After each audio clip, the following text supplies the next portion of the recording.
Bob Iger, Disney's CEO, is worth $142 million. The MCU so far has made $14 billion. For this film to be fully satisfying, you have to watch a minimum of 5 films before you enter this one.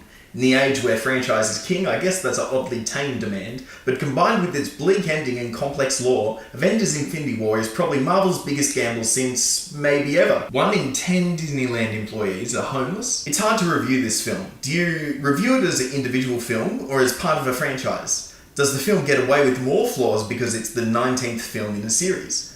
I think the best films in this franchise are the ones that work as a solo film as well as being part of a series. I'd include Winter Soldier, Civil War and Age of Ultron as the films that generally don't alienate general audiences, while also still being able to be nerdy and reverential to the source materials as possible. Half of Disneyland employees worry about being evicted from their homes. Avengers Infinity War doubles down on its nerdy interior with a focus on the convoluted lore and backstory of up to 30 characters. It got me thinking, while I, a fan of the series, am understanding why Thanos is torturing Nebula to upset Gamora, will mainstream audiences understand it, let alone care? 43% of Disneyland employees could not afford dental care. I guess its upcoming billion-dollar gross leads us to guess that audiences are more tuned into the huge, navel-gazing sci-fi blockbuster than we'd think. I assume it's because they're able to understand contextless scenes by unconsciously focusing on the unspoken story and character beats. This film will do fine for the casual audiences who've maybe seen 3 or 4 of the films before it. So how is this film from the perspective of a fan who obsesses over the lore, the last 19 films, and the behind-the-scenes dramas of the Disney property? I'd like to start with the ending. Spoilers for the rest of the review. 1 in 7 Disneyland employees had to resort to food stamps. The ending is so ballsy that I'm not sure if it works or not. On one level, it's amazing to kill off half your characters and end with the villain achieving a complete emotional catharsis. He has succeeded in his bonkers plan and his fulfillment of the quest has led him to a peaceful life. It's crazy that this film makes you sympathise with the Madman of Titan's goal of culling half the population. His ideology is that the half who is left alive will be able to effectively utilise the finite resources of the planet and the universe and will be subconsciously happy that they are alive.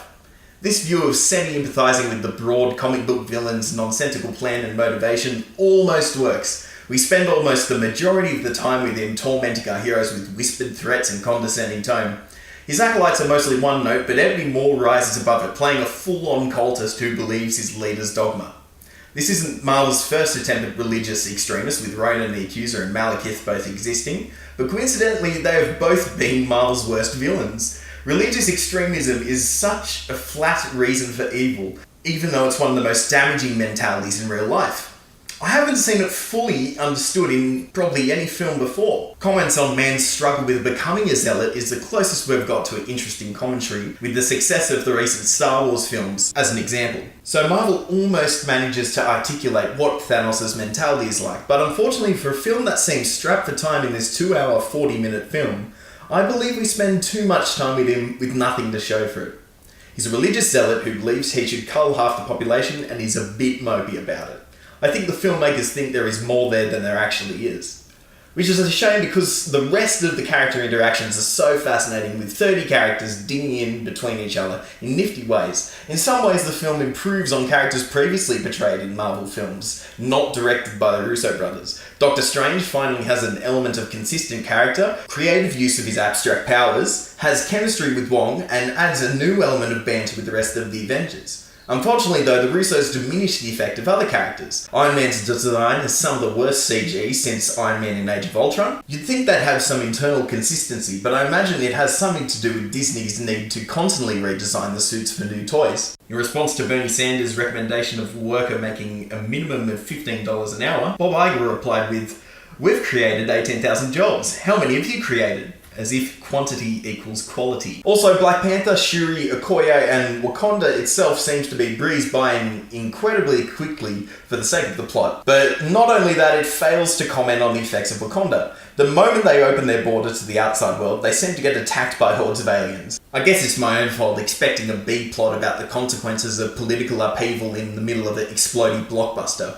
Speaking of being an exploding blockbuster, the rules behind the Infinity Gauntlet are bizarrely vague. You'd assume having gems that represent reality and power means you should have the powers to back that up, but Thanos mostly uses it for punches. What about the fact that if he collects, say, the reality gem, he could recreate reality in a way that doesn't require a mass culling?